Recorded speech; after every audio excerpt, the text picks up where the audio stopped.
ओम नमो भगवते वासुदेवाय. सार्थ सुबोध ज्ञानेश्वरी. लेखन आणि वाचन सौ मनीषा भास्कर अभ्यंकर, महाराष्ट्र, मिरज 416410. अध्याय 5. कर्मसन्यास योग. जीवन मुक्ताधिकरण भाग 3. ओव्या आहेत 103 ते 104 आणि गीतेचा श्लोक आहे 20. आत्मज्ञानामुळे समत्व बुद्धी प्राप्त झालेला मनुष्य संसारात राहूनच ब्रह्मस्वरूप होतो असे मागील श्लोकात सांगितलं. आता या श्लोकामध्ये ज्ञानी मनुष्याचे द्वंद्वातीतता हे लक्षण सांगणार आहेत. श्लोक 20. न प्रहृष्येत प्रियम प्राप्य नोद्विजेत प्राप्य च प्रियम स्थिर बुद्धिरसम मूढ ब्रह्मविद ब्रह्मणी स्थितः. प्रिय वस्तूची प्राप्ती झाली असता आनंद मानू नये आणि अप्रिय वस्तूची प्राप्ती झाली असता उद्वेग पाहू नये.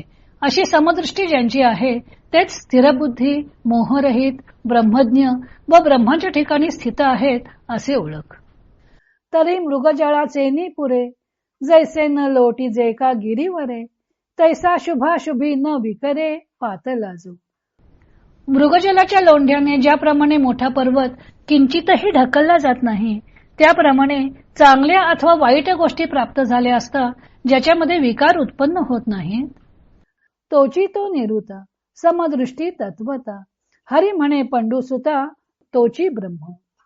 तोच खरोखर तात्विक दृष्ट्या समदृष्टीचा पुरुष होय. कृष्ण म्हणाले, अर्जुना, ब्रह्म ते तोच समज. निर्दोष व समत्व बुद्धी झाली की साधक ब्रह्मतत्वात लीन होतो.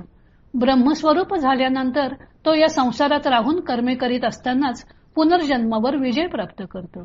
ती समत्व बुद्धी प्राप्त करण्यासाठी काय केले पाहिजे हे सांगताना श्रीकृष्ण म्हणतात की प्रिय गोष्ट प्राप्त झाली असता आनंदित होऊ नये व अप्रिय गोष्ट प्राप्त झाली असता उद्वेग मानू नये. अशा प्रकारे स्थितप्रज्ञ व मोहातीत झालेला मनुष्य ब्राह्मी स्थितीस पोहोचतो.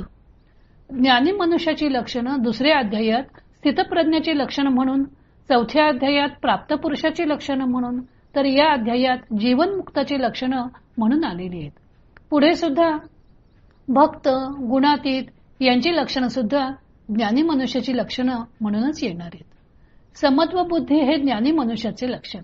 ही समत्व बुद्धी भूतमात्रांविषयी जशी बाळगायची तशीच त्याने प्राप्त कार्यासंबंधी सुद्धा बाळगायची.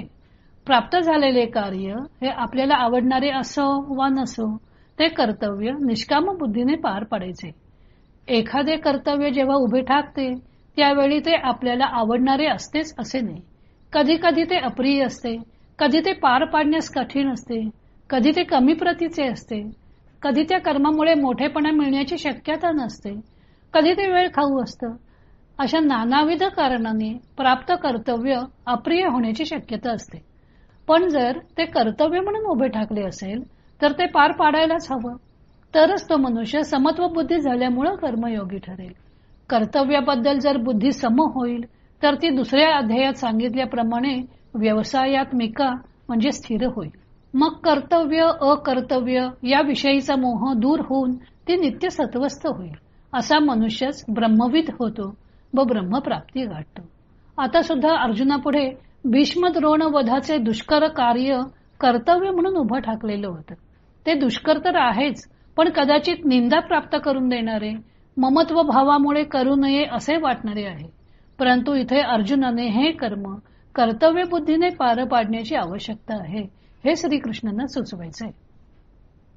ज्ञानदेवांनी या श्लोकावर टीका केवळ 2 ओव्यात केलेली आहे आणि श्लोकातील एकाही पदाचा अर्थ त्यात आलेला नसला तरी भगवंतांच्या मनातील भाव त्यात चांगल्या रीतीने प्रकट झालेला आहे. ब्रह्मविद ब्रह्मणी स्थित या चरणाचा अर्थ त्यांनी ब्रह्मविद ब्रह्मैव भवती या वचनानुसार तोची ब्रह्म असा सुटसुटीत केलेला आहे. ज्ञानदेवांनी भगवंतांचा भाव स्पष्ट करण्यासाठी एक कल्पनारम्य दृष्टांत दिलेला आहे. मृगजळाच्या पुरात मोठा पर्वत अगदी स्थिर राहतो. तो किंचितही ढकलला जात नाही. उन्हाळ्यात वाळवंटी प्रदेशात सूर्यकिरणामुळे पाण्याचा आभास निर्माण होतो.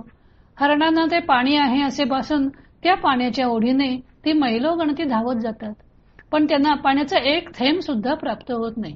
अशा मृगजळातील पाण्याच्या पुरात उभ्या असलेल्या पर्वताची ज्ञानदेवाने कल्पना केलेली आहे. त्या मृगजळाच्या पुराचा त्या पर्वतावर काही परिणाम होईल का?